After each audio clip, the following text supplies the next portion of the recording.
नमो अरिहन्ताणं नमो सिद्धाणं नमो आयर्याणं नमो वज्रायाणं नमो लोये सवसामूणमेषु पञ्चनमुकारो सवपावपणासनो मङ्गलाणं च सव्येसिं परमं हवै मङ्गलम्।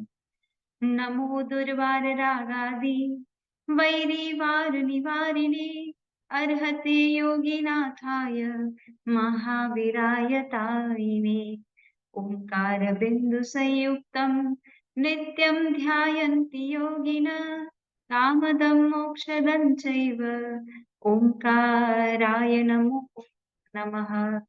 अज्ञानतिमिरान्धानां ज्ञानाञ्जनशलाकया नेत्रमुन्मीलितं येन तस्मै श्रीगुरवे नमः। तस्मै श्रीगुरवे नमः।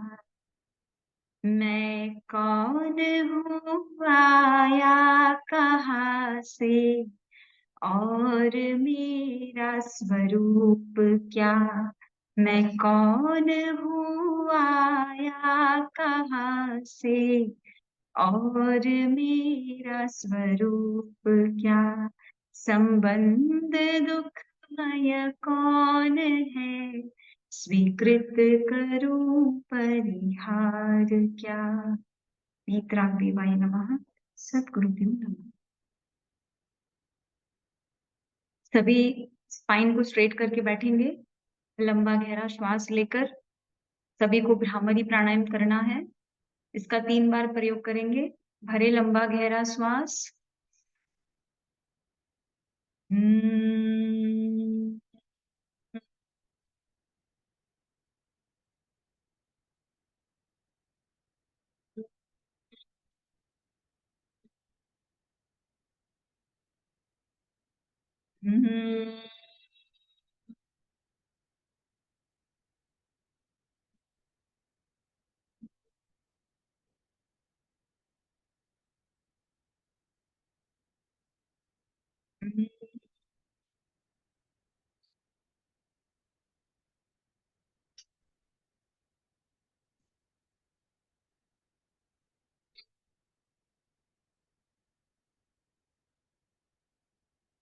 रिलैक्स। नॉर्मल धीमा श्वास।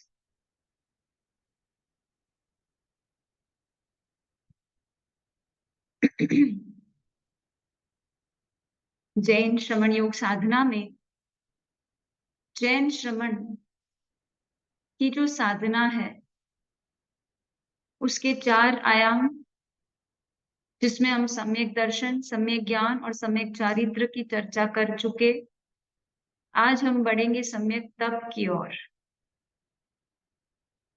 वैसे तो चारित्र के अंतर्गत ही तप का समावेश हो जाता है जब हम रत्न त्रय की बात करते हैं, किंतु जब संबर और निर्जरा इन 2 तत्वों को अलग अलग अपेक्षा से देखेंगे तो सम्यक चारित्र की प्रक्रिया सारी संवर की प्रक्रिया है और सम्यक तप की प्रक्रिया जो है वो निर्जरा की प्रक्रिया है। आते हुए नए कर्मों को रोकना व्रत नियम इत्यादि के द्वारा, जो कि हम संयम के द्वारा व्रत स्वीकार करते हैं और नए कर्मों के आते हुए को रोक देते हैं। किंतु जो कर्म आत्मा के साथ ऑलरेडी बंध चुके हैं उनको आत्मा से कैसे अलग करें। उनकी जो अपनी मैच्योरिटी टाइम है तब वो उदय में आएंगे, फ्रूटिफाई होंगे और फल देंगे और हम फल को भोगेंगे। पर हमें तो आज इस मनुष्य जन्म में मोक्ष के लिए पुरुषार्थ करना है। We can't wait. अब हमने जो कर्म बांधा है वो न जाने कौन से जन्म में उदय में आएगा, आज से 10 जन्म के बाद, 50 जन्म के बाद, ये पता नहीं। नेचुरली उसको जब फ्रूटिफाई होना होगा तब होगा। बट मुझे तो अब मोक्ष चाहिए, मुझे अब और संसार में भ्रमण नहीं करना है।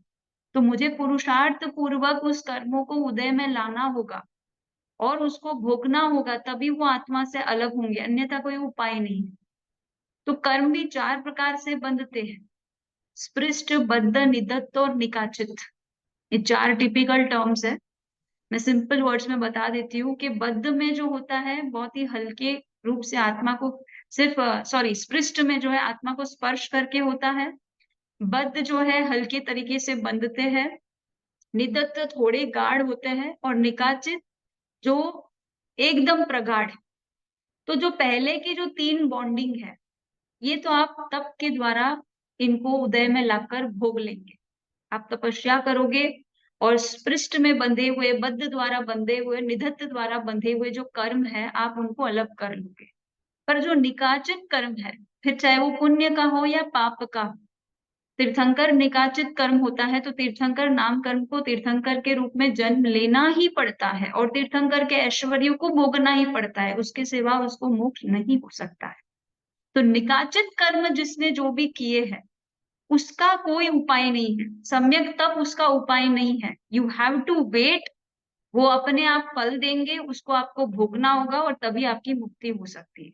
किंतु जो शेष 3 कर्म है, उनको आप सम्यक तप के द्वारा निर्जरा कर सकते हो। तो एक है जो अपने आप निर्जरा होंगे समय आने पर, नेचुरली उदय में आकर बिना कोई पुरुषार्थ के, उसको कहते हैं अकाम निर्जरा। और जो दूसरा है, जो आप अपने प्रयत्न के द्वारा, अपनी कोशिश के द्वारा आप उसको फल भोग कर मुक्त होना चाहते हैं, तो उसको कहते हैं सकाम निर्जरा। तो ये जो निर्जरा के 2 भेद हैं। अब जो अकाम निर्जरा है, वो संसार के सभी जीव कर रहे हैं। सभी जीव के अपने-अपने कर्म उदय में आ रहे हैं और वो चाहे न चाहे, खुश हो या मजबूरी में हो, उनको फल भोगना ही पड़ता है और भोगने के बाद वो कर्म आत्मा से अलग होते हैं, उसको कहते हैं अकाम निर्जरा। घर के बाहर पेड़ खड़ा है, धूप सहन कर रहा है कि नहीं? निरंतर वो कष्ट भोग रहा है। तिर्यंच जीव हमारे इर्द-गिर्द है, कुत्ता है, बिल्ली है, वो भी भूखे प्यासे भटक रहे हैं, वो भी तो सहन कर रहे हैं। तो ये जो सहन कर रहे हैं, ये विवश होकर सहन कर रहे हैं। इनके पास बचने का कोई उपाय हो तो ये बच जाए। तो विवशता पूर्वक मजबूरी में चाहे न चाहे रूप में जो है कर्म के फल भोग रहे हैं और उनकी निर्जरा हो रही है, वो तो हो गई अकाम निर्जरा। किंतु हम सकाम निर्जरा यदि करना चाहे, तो हम प्रयत्न पूर्वक परिसह, व्रत, तप, उपवास इत्यादि करते हुए कष्ट को स्वयं स्वीकार करेंगे और फिर कर्मों को भोगेंगे। तो ये हो गई सकाम निर्जरा। तो मेनली सम्यक तप जो है वो सकाम निर्जरा का साधन है। ये आपको ध्यान में लेना है, राइट? अकाम निर्जरा तो नेचुरली हो रही है, पर सकाम निर्जरा जो है वो आप प्रयत्न पूर्वक करोगे। अब कहते हैं कि सम्यक तप, यहाँ पे 2 शब्द है, एक तो है सम्यक और दूसरा है तप। सम्यक यानी यहाँ सही तरीके से किया गया तप या सही ढंग से, सही उद्देश्य से। सही उद्देश्य क्या है? क्यों करना है हमें सम्यक तप? आत्मा की शुद्धि के लिए, आत्मा की मुक्ति के लिए। तो जो सही उद्देश्य है, यानी आत्मशुद्धि के उद्देश्य से, आत्मशुद्धि के संकल्प से अगर आप तप करते हो, तो वो तप सम्यक तप कहलाएगा। इसके अलावा अदरवाइज आप कोई भी उद्देश्य से कर रहे हो, आप सोच रहे हो कि मेरा डिटॉक्स हो जाए बॉडी का, मेरा हेल्थ मेंटेन हो जाए, मेरा थोड़ा वेट लॉस हो जाए, उम्र हो गई है, लोग क्या कहेंगे, दिखावे के लिए, प्रभावना के लिए, न जाने लोग किस-किस उद्देश्य से तप कर बैठते हैं, वो सारे सम्यक तप नहीं है। केवल एक ही उद्देश्य जिसमें आत्म शुद्धि का उद्देश्य है, आत्म मुक्ति का उद्देश्य है, वही सम्यक तप कहलाएगा, अदरवाइज नो। अब दूसरा शब्द है तप। तप शब्द का अर्थ क्या है? तपना। तपना यानी क्या? ताप सहन करना। ताप सहन करना यानी देखो, आप सिद्ध चक्र यंत्र में सम्यक तप के यहाँ पर फायर का सिंबल दिया है। तो फायर मतलब क्या? अग्नि। तो तप भी एक प्रकार की अग्नि है, इसको तपो अग्नि बोलते हैं। और तपो अग्नि के ताप से तपना, उसको कहते हैं तप। और जब ये सम्यक तप हो जाएगा, तो ये मोक्ष का साधन हो जाएगा। अब हम एग्जाम्पल लेते हैं कि हाउ सम्यक तप वर्क्स, है ना? How does it works? आत्मा की शुद्धि तप रूपी फायर से कैसे हो सकती है? प्रैक्टिकली, साइंटिफिकली हम इसको समझने का प्रयास करें। मान लो कि माइंस में से, गोल्ड के माइंस में से गोल्ड को निकाला गया, तो क्या वो प्योर गोल्ड है? नहीं है। प्योर गोल्ड है नहीं वो, पर उस गोल्ड के अंदर प्योरिटी है या नहीं? प्योरिटी तो है। प्योरिटी तो कोई बाहर से नहीं आ रही है। The purity is hidden with in the gold. But जब वो माइंस में से निकलता है, तो वो इम्प्योरिफाई स्टेट में है। प्योरिटी उसके अंदर है, बट वो इम्प्योरिफाई स्टेट में है। And at the certain temperature it has to be heated. अगर आपको प्योर गोल्ड चाहिए तो एक टेम्परेचर होगा, उस टेम्परेचर तक आपको गोल्ड को पिघलाना होगा और उसके बाद ही उसके अंदर जो इम्प्योरिफाइड कंटेंट है वो उससे दूर होगा, राइट? अगर आप कहोगे कि भाई सोने को अग्नि में ही क्यों तपाना, हम तो पानी से भी तो सोने को साफ कर सकते हैं, because water is the best purifier on the planet, है ना? आपके हाथ कीचड़ में गंदे हो जाते हैं तो आप पानी से साफ करते हो, घर गंदा हो जाता है, कपड़े गंदे हो जाते हैं, पानी से साफ करते हो, तो सोने को क्यों पानी से साफ नहीं कर रहे भाई? फायर की क्यों आवश्यकता है? तो कोई भी चीज की प्योरिफिकेशन उसके प्रॉपर्टीज पे डिपेंड करती है ना। तो पानी की जो प्रॉपर्टीज है वो गोल्ड को शुद्ध नहीं कर सकती है।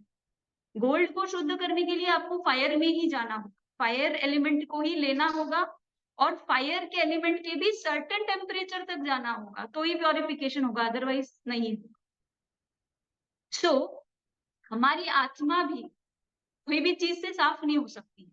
प्योरिटी आत्मा के अंदर ही है, ध्यान से सुनना।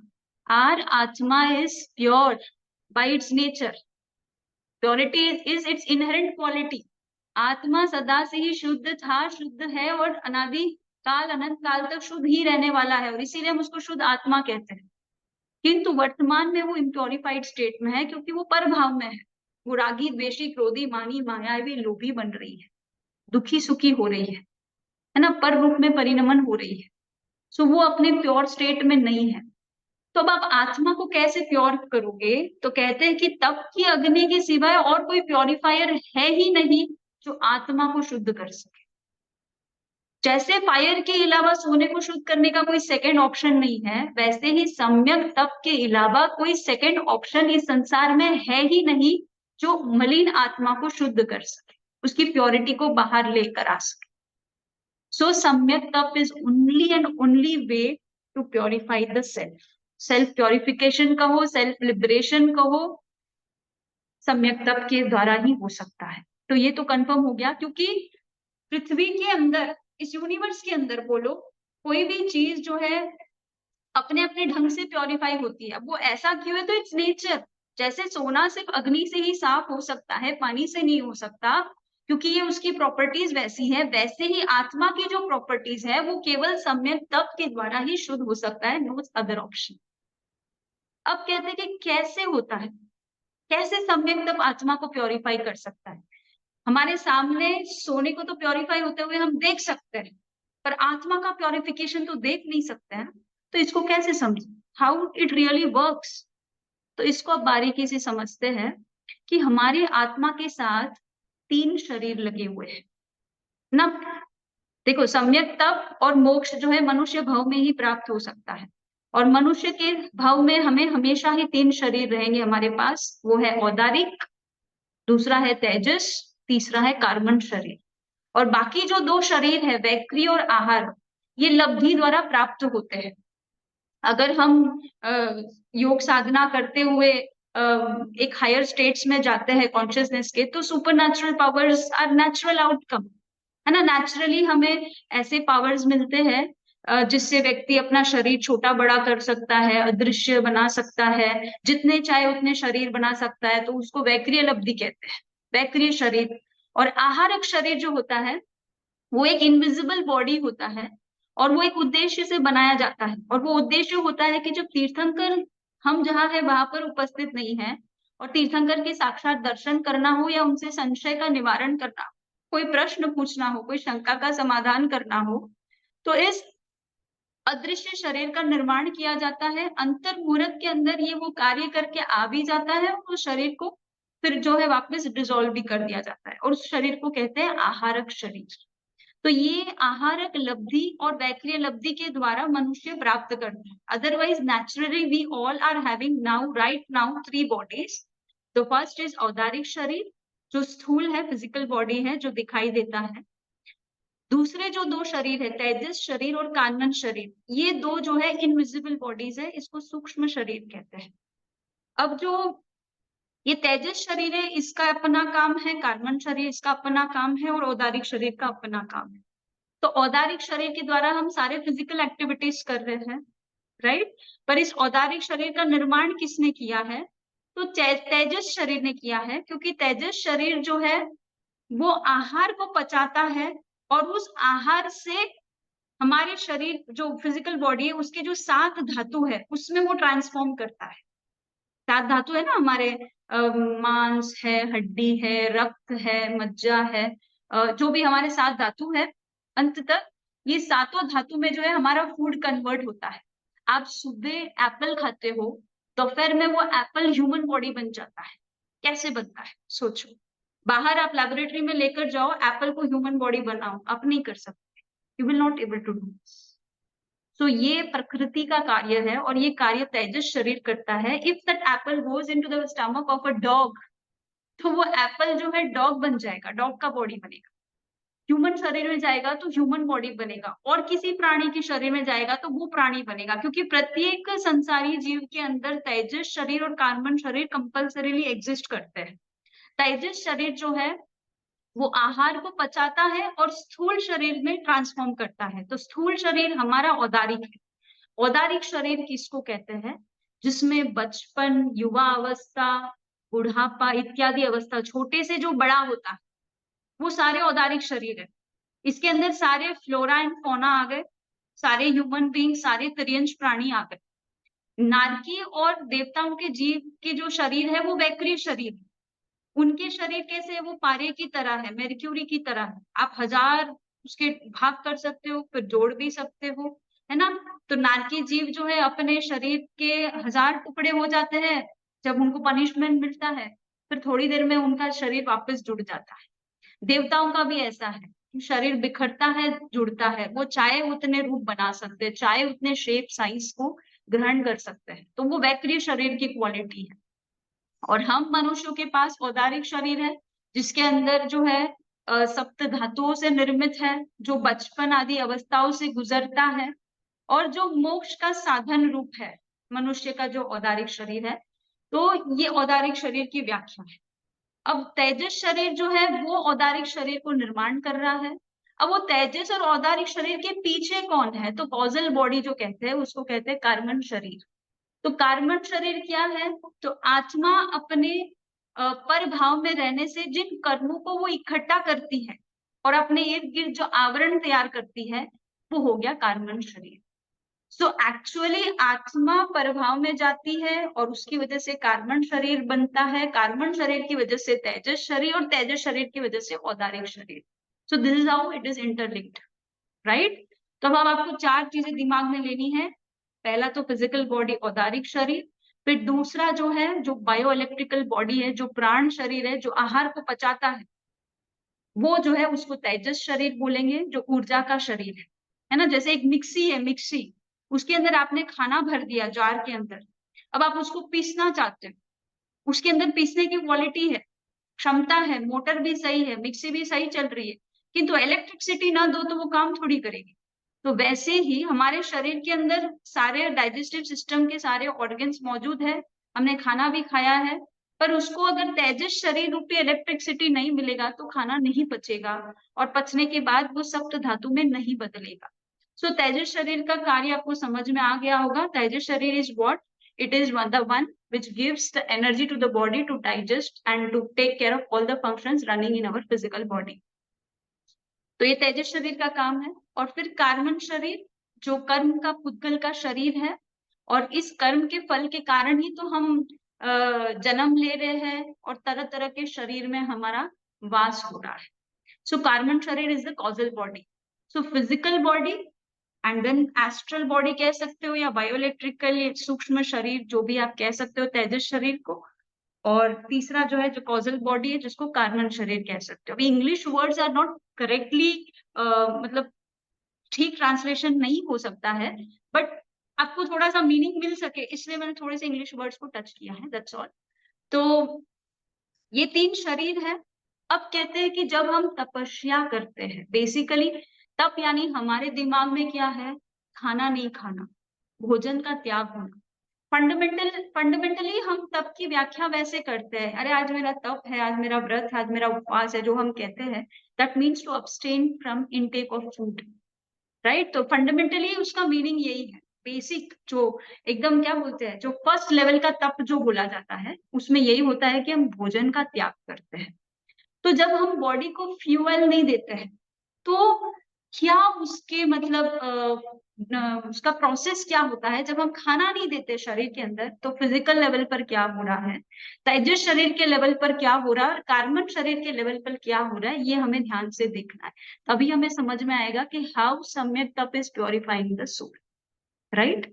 तो जब आप भोजन नहीं करते हो मानो, तो उस दिन आपके शरीर में थोड़ा सा टेम्परेचर ज्यादा होता है कि नहीं? आपके जिस दिन उपवास होता है, उस दिन बॉडी का जो नेचुरल टेम्परेचर है उससे थोड़ा टेम्परेचर बढ़ा हुआ रहता है। उस दिन आप देखोगे तो आपको यूरिन भी बहुत गरम गरम पास होगा, मुंह में भी आपको बहुत अजीब तरह की बास भी आएगी। So what does this indicate is that body is getting and into the process of cleansing, यानी बॉडी की सफाई हो रही है और अंदर जो भी टॉक्सिक है वो बाहर निकल रहा है। क्योंकि जब हम डाइजेशन के लिए कोई खाना अंदर देते नहीं है, और शरीर को तो मतलब ब्लड सर्कुलेट भी करना है, हार्ट को बीट भी करना है, ब्रेन को फंक्शन भी करना है, आपको चलना फिरना भी है, मोटर ऑर्गन्स को भी ऑपरेट करना है, आप सारे वो सारे काम कर रहे हो जो डेली करते हो। बिना भोजन किए भी अगर आप वो सारे काम करोगे, तो बॉडी को एनर्जी कहाँ से मिलेगी? खाना तो दिया नहीं है आपने। तो वो तो क्या करेगा, बॉडी क्या करता है, अपने जो सेल्स है उसको रिसाइकल करता है, डेड सेल्स। उसको आज ऑटोफेजी के नाम से हम लोग बहुत पॉपुलरली जान रहे हैं। तो शरीर क्या करता है, शरीर के अंदर जो डेड सेल्स है, उसी के अंदर से एनर्जी सेक्रेट करता है, उसी में से एनर्जी बनाता है। और अगर वो भी प्रोसेस हो गया है, अगर हम बहुत लंबे समय तक तप करते हैं, तो क्या होता है, हमारे 7 एलिमेंट्स को एक एक एक एक एक करके खत्म करता है। पहले वीर्य खत्म होगा, फिर उसके बाद आप मतलब जैसे जैसे आपका फैट खत्म होगा, फैट लेयर भी पूरा खत्म हो गया, फिर भी आप तपस्या कर ही रहे हो, तो फिर आपके प्रोटीन को बर्न करेगा, शरीर के अंदर जो मांस एक्सेस मांस है उसमें से वो एनर्जी निकालेगा। सो बेसिकली क्या होता है कि शरीर तो अपना सारा कार्य करता ही है, बट आपने खाना नहीं दिया है, तो बॉडी के अंदर के जो पार्ट्स है, जो एक्यूमुलेटेड शुगर, एक्यूमुलेटेड जो भी है अंदर, फैट कोलेस्ट्रॉल जो भी है, उसी को बर्न करके शरीर अपना फंक्शन करता है।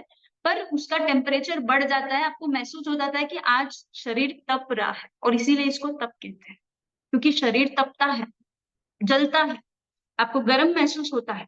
So we call it as तप। तो फिजिकल लेवल पर ये होता है, ठीक है। फिर जब आप तेजस शरीर के लेवल पर जाते हैं, तो तेजस शरीर में तो पूरी ऊर्जा संग्रहित है। अब वो ऊर्जा को आपने उपयोग में नहीं लिया, किसमें? न तो तेजस शरीर ने आहार को पचाया है, और ना ही आहार को जो है सप्त धातु में बदला है, कुछ भी नहीं किया है। तो तेजस शरीर की जो एनर्जी है वो कंजर्व हो गई, वो ऐसे ही रह गई। तो अब वो क्या करती है, वो तेजस शरीर की जो ऊर्जा है, वो जब स्थूल शरीर में उपयोग में नहीं आती है, तो वो एनर्जी जो है कार्बन शरीर की ओर डाइवर्ट होती है। और वो भी अगर आप संकल्प करते हो तो ही। संकल्प का क्या मैजिक है, ये तो मैं ऑलरेडी आप लोगों के साथ डिस्कस कर चुकी हूँ। मैंने आपको बताया था, संवत्सरी के दिन हमारा तप होता है, हम उपवास करते हैं, उस दिन संकल्प लेते हैं कि आज मेरा उपवास है। तो उस दिन आपको उपवास तोड़ने का मन ही नहीं होगा, चाहे कितनी भी भूख हो लगी हो, कितना भी टेम्पटेशन हुआ हो, पर उस दिन आप पूरे संकल्पित है, तो आपका दिन निकल ही जाएगा। पर दूसरे दिन, पारने के दिन, आपका कोई संकल्प नहीं है भोजन को त्यागने का, तो आप कैसे हो जाते हो, लटकने लगते हो। तो और उसका और एक डिटेल एग्जांपल देती हूँ। मान लो कि आपके संवत्सरी का पारणा है, और मंदिर घर से दूर है। तो बहुत सारे लोग ऐसे होते हैं ना, जिनकी भगवान के दर्शन करने के बाद ही वो पारणा करते हैं। पर हमारी जो यंग जनरेशन है, उनमें इतना पेशेंस है, और ना ही इतनी शक्ति है कि वो मंदिर जाए और फिर भगवान के दर्शन पूजा आदि करे और फिर पारणा करे। वो तो सोचते हैं घर में एक बार दर्शन कर लो, थोड़ा बहुत गुड़ पानी या जो भी लिक्विड लेना है, शरबत वगैरह ले लो, फिर उसके बाद पूजा पाठ करेंगे। तो इस तरह से हमारी जो यंग जनरेशन फॉलो करती है। तो पारने के टाइम में, जहां आप खड़े होकर मंदिर जा भी नहीं सकते हो, ऐसी स्थिति है आपकी, और उसी समय में मान लो एक इमरजेंसी कॉल आता है, और उस कॉल में आपको इन्फॉर्म किया जाता है कि आपके जो नियर एंड डियर वंस है, वो अननोइंगली उनका जो है एक्सीडेंट हो गया है, एंड इमरजेंसी में उनको हॉस्पिटल लेकर जाया गया। अब उस समय में जहां आप लटक रहे थे, यहाँ वहां लेट रहे थे, अचानक से आप खड़े हो जाते हो और हॉस्पिटल भागने लगते हो। बोलो वो एनर्जी कहाँ से आई?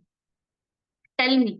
You were the same person who was not ready to go to the temple, but now when the situation comes, you run towards the hospital. How is this possible? तो जैसे ही हम संकल्प लेते हैं, अब आपका पूरा जो एनर्जी है उस डायरेक्शन में फ्लो होगा। किस डायरेक्शन में? आपकी रिस्पॉन्सिबिलिटी की डायरेक्शन में। आपको वहां जाना है, आपको तुरंत आपकी वहां आवश्यकता है, तो आपको भूख प्यास सब कोई प्रॉब्लम नहीं होगी, आप तुरंत वहां पहुंच जाओगे। और ऐसी सिचुएशन होगी कि आपको शाम तक भटकना पड़ा, दौड़ना पड़ा, कभी खून लाना पड़ा, कभी पैसे अरेंज करने पड़े, कभी मेडिसिन अरेंज करना पड़ा, कभी क्या कभी क्या। और पारना तो आपका सुबह तो छोड़ो, दोपहर शाम रात तक पहुंच गए आप, कुछ भी खाया भी नहीं और पिया भी नहीं, तब भी आपके अंदर पूरी एनर्जी बनी हुई थी, आप भाग दौड़ रहे थे। तो हमारा जो संकल्प है ना, उसी डायरेक्शन में हमारी एनर्जी बहती है। इसको तो आप एकदम दिमाग में फिक्स कर। So whatever you command to your brain, आप जो ऑटो सजेशन करोगे वही आपके बॉडी में होगा। आपने इसको एक्सपेरिमेंट किया नहीं है, इसलिए आपको लगता है कि बॉडी जो करती है वो उसके कंट्रोल में है, आपके कंट्रोल में नहीं है। बट नहीं, आपका शरीर और आपके मन, इन दोनों को आप आपके कंट्रोल में ले सकते हो अपने संकल्प के द्वारा, अपने ऑटो सजेशन के द्वारा। तो अब आप अगर ऑटो सजेशन के मेथड के द्वारा अगर आप संकल्प लेते हो कि मैं अपने तेजस शरीर की सारी ऊर्जा को कहाँ उपयोग करना चाहता हूँ, अपने आत्मा और कार्बन मटेरियल को अलग करने में। So now I want to dissect, I want to disassociate karmic matter from the soul. मेरी सारी ऊर्जा वहां लगे, मेरी सारे तप की शक्ति वहां लगे। व्हेन आप इस तरह से ऑटो सजेस्ट करते हो, तो आपका सम्यक तप जो है आत्मा और कर्म को अलग करने में उस एनर्जी का यूटिलाइजेशन शुरू हो जाता है। And this is how the science of Samyak Tap works, where the self gets purified and it gets disassociated with the karmic matter. आई बात समझ में? तो आप तेजस शरीर की ऊर्जा को अपने डे टू डे लाइफ में यूज कर सकते हो, और आप तेजस शरीर की ऊर्जा को अपने कार्बन शरीर को आत्मा से अलग करने की प्रोसेस में भी यूज कर सकते हो। Now it's upon two you. तो अब कहते हैं कि जब हमारे बॉडी को फ्यूअल नहीं मिलता है, तो ऐसे ही शरीर तो जो उसकी उत्तेजना है ना, जो भाग दौड़ जो है वो ऐसे ही थोड़ा तो डाउन हो जाता है। उपवास के दिन आप खुद ही रियलाइज करते हो कि आप इतने एक्टिव नहीं हो, थोड़े थोड़े डाउन हो रहे हो। फिर कहते हैं कि फ्यूअल जब बॉडी को नहीं मिलता है और माइंड को भी नहीं मिलता है, तो आप उतने पैशंस में भी नहीं जाते, आप इतने प्लेजर्स नहीं होते हैं, आप इतने इंद्रिय विषयों में भी नहीं उलझते हो, और ना ही आप इतने कषाय में उलझते हो। अगर आपके शरीर में भोजन ही नहीं है तो आप क्या क्रोध करोगे, क्या चिल्लाओगे, क्या लड़ाई करोगे, क्या झगड़ा करोगे? आपके अंदर वो ताकत ही नहीं रहेगी, राइट? तो बहुत सारे लेवल्स पे ये तप वर्क करता है। मैंने आपको प्योरिफिकेशन का साइंस दिया है। अब हम लेवल 1 से लेवल 12 तक जाएंगे, क्योंकि सम्यक तप के 12 लेवल्स है। एक एक लेवल पे हम क्या क्या हासिल करते जा रहे हैं उसको हम डिटेल में डिस्कस करेंगे। तो सबसे पहले हम जाएंगे जो 12 तप है, इसके अंदर पहले तो इनके दो विभाजन हैं, एक बाह्य तप है और दूसरा है अभ्यंतर तप। बाह्य तप यानी जो एक्सटर्नल ऑस्टेरिटीज है, यानी जो आप फिजिकल बॉडी से ज्यादा कनेक्टेड है। फिर धीरे धीरे हम मन और फिर धीरे धीरे आत्मा तक जाएंगे। तो शरीर, मन और आत्मा, इन 3 लेवल्स को क्रॉस करेंगे ये सारे 12 प्रकार के तप, राइट? तो इस 12 प्रकार के तप में बेसिकली पहले 6 जो है वो बाह्य तप है, और पीछे के जो 6 है वो अभ्यंतर तप है। ओके? और ये 12 प्रकार के तप को करने के लिए हमारे पास साधन 3 है। एक है शरीर, दूसरा है वचन और तीसरा है मन। तो मन, वचन और काया, ये 3 हमारे साधन है। किसके लिए? सम्यक तप के लिए। इन 3 साधनों के द्वारा हम क्या करेंगे? विविध तप का प्रयोग करेंगे, एक्सपेरिमेंट करेंगे। ठीक है? तो अब तप को हम डिफाइन कर लेते हैं पहले, व्हाट इज तप। सो शब्दार्थ में हमने ये अर्थ किया कि तप यानी तपना है, ये शब्द का अर्थ हुआ। But basically when we define what is तप, तो at the very lower level I told you to abstain from food is तपस्या। नेक्स्ट लेवल पर जब आप जाते हो तो इच्छा निरोध तप आता है, यानी आप जब अपनी डिजायर्स को कंट्रोल करते हो तो उसको कहते हैं तप। ये नेक्स्ट लेवल का तप होता है, उसका नेक्स्ट हायर लेवल का डेफिनेशन है। और उससे भी हायर लेवल का डेफिनेशन है तो वो कहते हैं समता। तप करिए राखी समता घटमा। सो उससे भी हाई लेवल जो है वो समता है, यानी जब आप टॉलरेट करते हो, बैलेंस वे में टॉलरेट करते हो, तो वो समता हो जाती है। और समता इज द एक्चुअल तप। एक्चुअली हम लेवल 1 से लेवल 12 तक जो 12 प्रकार के तप कर रहे हैं ना, अगर उसको आप वन एक ही नाम में आप पूछोगे कि महाराज साहब 12 प्रकार के तप क्यों बोल रहे हो, एक ही शब्द में बोल दो, तो एक ही शब्द में हम समता को ही डेवलप कर रहे हैं। That's all. सो सम्यक तप is basically is to develop and progress in समता। तो आपको पहले समता डेवलप करनी है और फिर उसी समता में प्रोग्रेस करते हुए समता का लेवल बढ़ाना है। सो बाह्य तप से लेकर अभ्यंतर तप तक हम जाते हैं, तो बेसिकली हम समता को ही डेवलप करते हैं। तो अगर आपके तप में समता है, देन ओनली इट इज सम्यक तप। सो 3 डेफिनेशन मैंने क्लियर किए आपको। पहले तो फर्स्ट डेफिनेशन ये है कि भोजन का त्याग करना तप हो जाता है। दूसरा है इच्छाओं को त्यागना तप हो जाता है। तीसरा है समता को डेवलप करना तप है। राइट? तो जब भोजन के त्याग की बात आती है तो आपको ये साउंड होगा फिजिकल बॉडी से कनेक्टेड डेफिनेशन, है ना? फिजिकल बॉडी भोजन करता है। दूसरा जब आप करेंगे डिजायर्स को कंट्रोल करना, यानी ये आपके साइकोलॉजिकल वर्ल्ड से कनेक्टेड है। जब आपके सेंसेस आपको प्लेजर्स का डिमांड करती है और आप तब करते हो, डिजायर्स को कंट्रोल करते हो, देन ये हो जाएगा सेकेंड लेवल का डेफिनेशन जो मन से रिलेटेड। तो तीसरा मैंने बताया है जिसमें आपको समता को डेवलप करना है, ये आत्मा से कनेक्टेड डेफिनेशन है। Right? So 3 definitions we have discussed and 3 definitions जो है फिजिकल, साइकोलॉजिकल और स्पिरिचुअल लेवल्स पे आपके तप को डिफाइन करता है। ओके? तो अब हम बढ़ेंगे ये 2 प्रकार के तप की ओर। तो सबसे पहला तप आता है आपके बाह्य तप में, जो है अनशन तप है। अनशन। तो अगर अतिचार की 8 गाथाएं हैं, उसमें जो है एक 6th गाथा और एक 7th गाथा है, जो नानम्मी दंसनमी का सूत्र है। अगर मंदिर मार्गी ट्रेडिशन के लोग सुन रहे हैं श्वेतांबर के, तो अतिचार की 8 गाथा में जो 6वीं गाथा और 7वीं गाथा है, उसी के अंदर सारे जो है मतलब तप के नाम आ जाते हैं।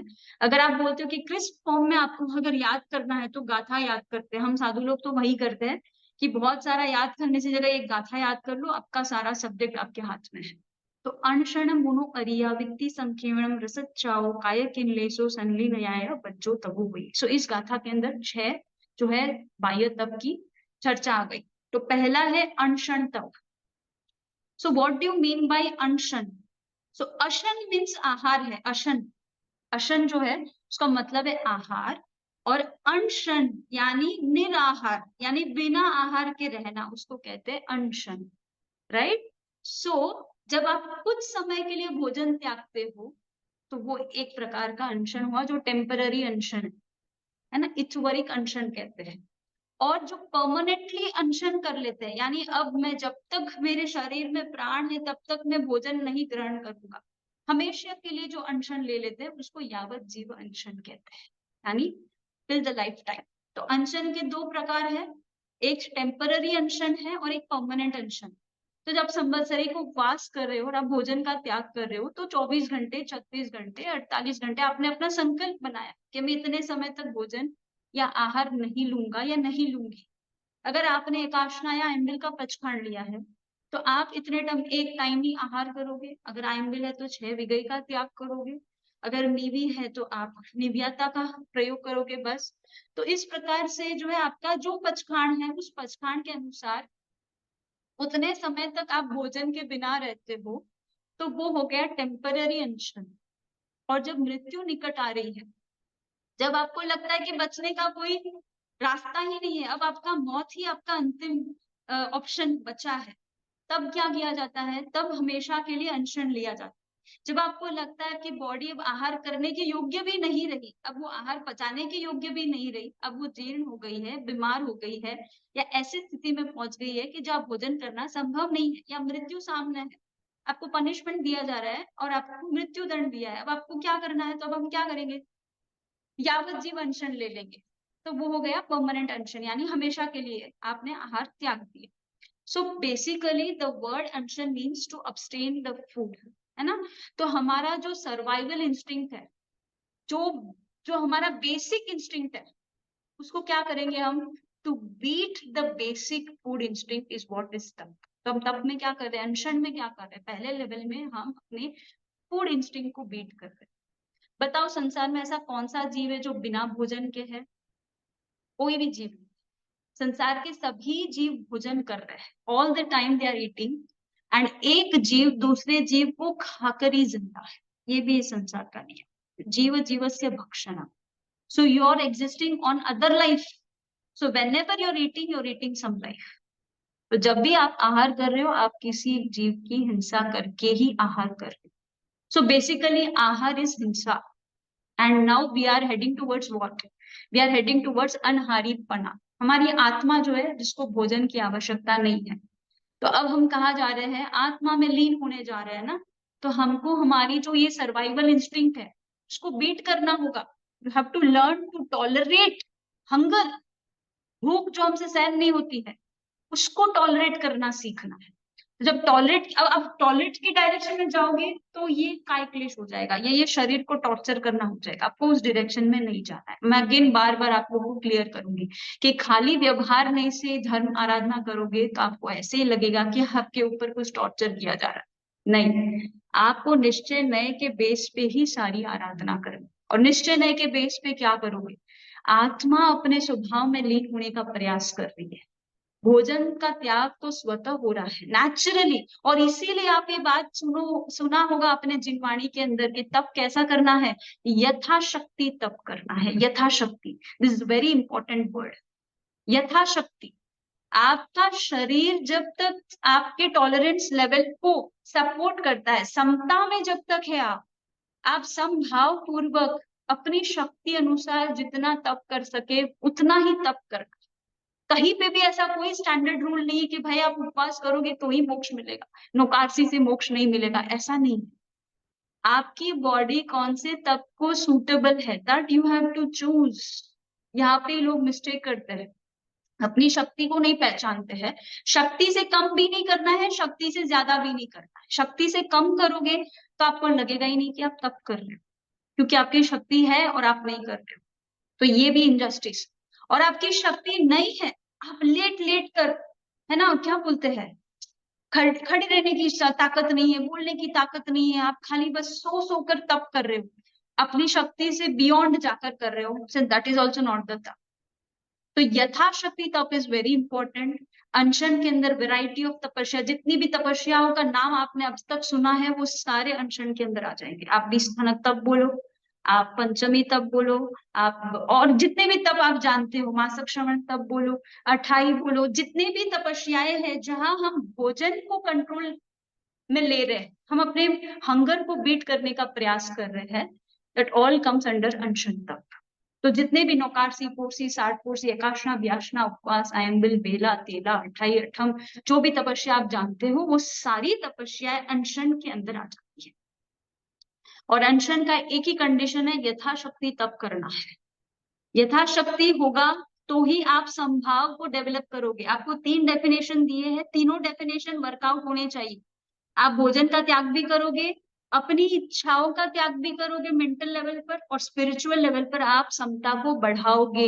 ये 3 जब वर्क करेंगे तभी आपका सम्यक तप इज एक्चुअली वर्किंग। और आपके संकल्प में क्या होगा? संकल्प में ये होगा कि मेरी सारी तप की शक्ति कर्म की निर्जरा के लिए लगे, आत्मा की शुद्धि के लिए लगे, मुक्ति के लिए लगे। इस संकल्प से करना है, केवल और केवल इसी कारण से आपको तप करना है। दूसरे कोई भी कारण से यदि आप तप करते हो तो बंधन होता है, निर्जरा नहीं होती है, ये ध्यान देना। अगर आपके अशुभ संकल्प है तो पाप का बंध होगा, और शुभ संकल्प है तो पुण्य का बंध होगा। और अगर केवल एक संकल्प है जो आत्म शुद्धि का संकल्प है तो ही निर्जरा होगी, अदरवाइज नहीं। सो आपके संकल्प के लेवल पर आत्म शुद्धि होगा। सो अनशन जो फर्स्ट लेवल है, उसके अंदर हमने संकल्प कर लिया कि मैं आज उपवास करूंगी, या मैं पर्यूषण के 8 दिन में 28 करूंगी। वॉट एवर संकल्प आप कर रहे हो वो अनशन में आप करोगे, और अपनी शक्ति अनुसार। कितने सारे ऐसे लोग हैं जो हर साल पर्यूषण में 8 दिन 28 कर लेते हैं, उनकी शरीर की शक्ति है, उनकी संकल्प शक्ति इतनी स्ट्रांग है, फिजिकली उनकी बॉडी इतनी सपोर्ट कर रही है, and they are able to do, so we should do. और इसीलिए जो हमारी शक्ति है उसको पहचान और अपनी शक्ति के अनुसार तप करो, तो आपके कर्म की निर्जरा अवश्य होगी, राइट। तो फर्स्ट लेवल में अनशन है। अशन में 4 प्रकार के हैं जो हम पचखाण में बोलते हैं, असनम, पाणम, खाइमम और साइमम। ये 4 शब्द का प्रयोग बार बार होता है। मैं श्वेतांबर मंदिर मार्गी ट्रेडिशन के अनुसार पचखाण का मीनिंग बता रही हूँ। दूसरे संप्रदाय में और कुछ तरीके से भी हो सकता है। Whatever is in my knowledge, I want to share that. तो असनम, पाणम, खाइमम और साइमम, ये 4 प्रकार के आहार आगम वाणी में आते हैं। आहार, असनम यानी आहार, पानी, और खाइमम यानी खादिम, और साइमम यानी स्वादिम। So there are 4 types of food. तो पहला आहार है जो मेन कोर्स का आहार होता है, रोटी, चावल, जो भी कार्बोहाइड्रेट्स हम लोग लेते हैं वो सब आहार में आता है। और पानम में केवल पानी आता है। खादिम के अंदर जो आता है वो सारे खाने जो मेन कोर्स के अलावा है, जैसे फ्रूट्स, दूध, जो भी मेन ड्राई फ्रूट्स, जो भी मेन कोर्स के अलावा आप जो भी खाते हो वो सारे खादिम में आते हैं। और स्वादिम जो है वो स्वाद बढ़ाने के लिए जो सारी चीजें आती है जिसमें मुखवास वगैरह है, ये सारे सब स्वादिम में आते हैं जो स्वाद बढ़ाते हैं। सो इस प्रकार से 4 प्रकार के आहार बताए गए हैं। तो जब हम अनशन तप करते हैं तो हम कभी तिव्यम्पी आहारम करते हैं, कभी चौव्यम्पी आहारम करते हैं। चौव्यम्पी आहारम में आप चौबयार उपवास वगैरह में चारों आहार का त्याग करते हो, और जब तिव्यम्पी आहारम कहते हो तो 3 आहार का त्याग करते हो। तो उसमें असनम, खाइमम, सायम इस प्रकार से बोलना है, पानी की छूट हो जाती है आपको। तो ये सारे बेसिकली अनशन तप के हैं। अब कहते हैं कि आहार भी हम 3 जगह से लेते हैं, ये भी अगर आपको नहीं ध्यान हो तो मैं बता देती हूँ। एक तो है कवल आहार, जो ओरली हम लेते हैं, मुंह से लेते हैं।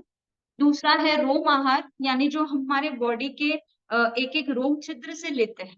और तीसरा है ओज आहार, जो हम नाभि के मुंह से लेते हैं। तो जब माता के गर्भ में होते हैं तो हम नाभि से ही भोजन करते हैं, है ना, नाभि से ही माता से कनेक्टेड रहते हैं। और 9 महीना हमारा जो मुंह है वो हमारा नाभि होता है, और वहां से भोजन लिया जाता है, और उसको ओज आहार कहते हैं।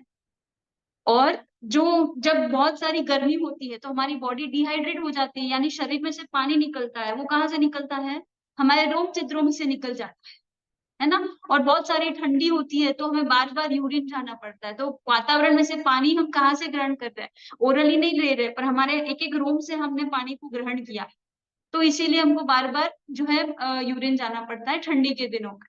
तो रोम आहार यानी जो रोम छिद्रों से लिया जाता है, और कवल आहार यानी हम मुंह से लेते हैं।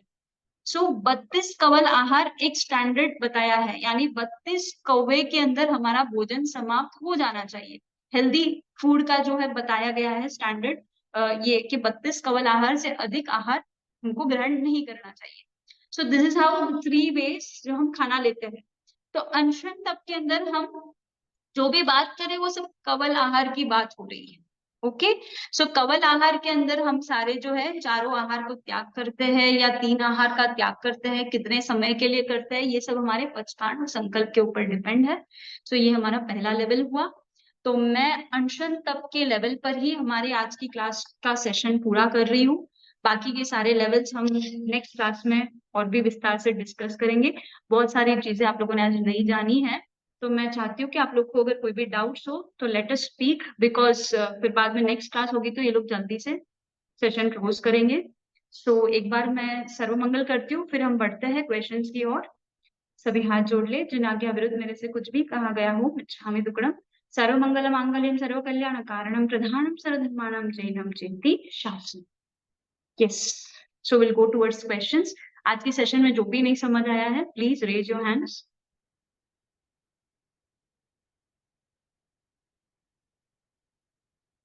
है कोई क्वेश्चंस? क्योंकि ये विषय बहुत नया था काफी लोगों के लिए। बीच में किसी का हाथ रेज हुआ था तो मैं सोच रही थी कि मैं उसको स्पेस दूं। इसका वो नाम नहीं पढ़ पाई मैं। Nanda में हाँ बोलिए जय। हाँ। yeah, actually this is really very beautiful explanation because it means तप का शरीर से, मन से और चित्त से means जिससे समता आ रही है, ऐसा ब्यूटीफुल एक्सप्लेनेशन बहुत पहली बार सुना है। Really it is very good, very good. Okay. तो एक एक पर्सन, मेरा एक्सपीरियंस भी ऐसा है, आपको शेयर करता हूँ। हाँ। जब भी ये मीन्स जब भी तप करते हो ना, तो एक पहले आप बोल रहे हो बराबर, भोजन और इच्छा का तो निरोध हो गया, राइट। तो अभी अपना चित्त जो है ना वो आइडल पड़ा है अभी, राइट। उसके पास कुछ है नहीं सोचने का, क्योंकि खाना पीना नहीं है, इच्छा कुछ नहीं है, डिजायर नहीं है कुछ। तो तभी वो स्टेज है ना, वो it is a very purified state of mind. तो तभी आप कुछ ये आपका धर्म का या प्रवचन है, रीडिंग कोई अच्छा अच्छा है, तभी आपको it is very digested very fast and beautiful, means it remains for a very long period of time. तो वो purity of state of mind is also very important from this point of view. Very very thank good Jain भाई, very good. Thank आपने you. अपना experience share किया। देखो, जो भी तप करते हैं वो उस समय में स्वाध्याय, आराधना, क्रिया आदि में क्यों लगाया जाता है, ताकि उसकी इम्प्रेशन काफी लॉन्ग टाइम तक बनी रहे, राइट। या right. And this really works actually. अब सब अपने बॉडी पर एक्सपेरिमेंट करो, आप मैजिक एक्सपीरियंस करो। यस, या मधु राइट। जी अपना हाथ रेज कर रहे हैं। What do you want to tell, Madhu ji? मथे नंदावी साहेब जी, हाँ धर्मना। ये चार कर्म बताए वो समझ नहीं आए। और एक मैं रात को सोचती हूँ सुबह एकादशा करूंगी, सुबह मेरी बॉडी एकदम हो जाती है कि आज नहीं हो सकता मेरे से, मैं इतनी वीक लग रही हूँ। ये क्यों होता है? कर्म के कारण क्या है? हाँ, हमारा जो जब अंतराय कर्म उदय में आता है ना, तो हमारा हम्म। अंतराय कर्म हमें बाधा उत्पन्न करवाता है, मतलब वही हमारी परीक्षा की घड़ी होती है। तो उस समय में आपको ये एक्सपेरिमेंट से आप खुद रियलाइज करोगे कि भाई आपका शरीर आपको गुलाम बना रहा है, या फिर आप शरीर को समझ नहीं पा रहे हो। ये आप एक्सपेरिमेंट करते करते धीरे धीरे समझ जाओगे कि आपके शरीर की क्षमता क्या है और आपकी संकल्प कितना स्ट्रांग है। क्योंकि हम लोग सोचते तो है रात को एकादशा करेंगे, पर सुबह जैसे हमको थोड़ा सा डाउन फील होता है तो हम सोचते हैं कि भाई अपने अपने से नहीं होगा। So this the point where you have to take decisions कि भाई मेरा बॉडी कितने के लिए सपोर्ट कर रहा है और मेरे को उसको प्रिपेयर करना है। नहीं, मैं एकाग्रता करने की क्षमता तो रखती हूँ, होगा मेरे से, क्यों नहीं होगा। इस तरह डायरेक्शन में भी आप जा सकते हो। और बहुत सारे लोग हैं जो, जैसे कि कोई डायबिटिक है, कोई बीपी पेशेंट है, को अगर उनकी बॉडी अगर सपोर्ट नहीं करती है, तो बहुत सारे रास्ते हैं तपस्या करने के।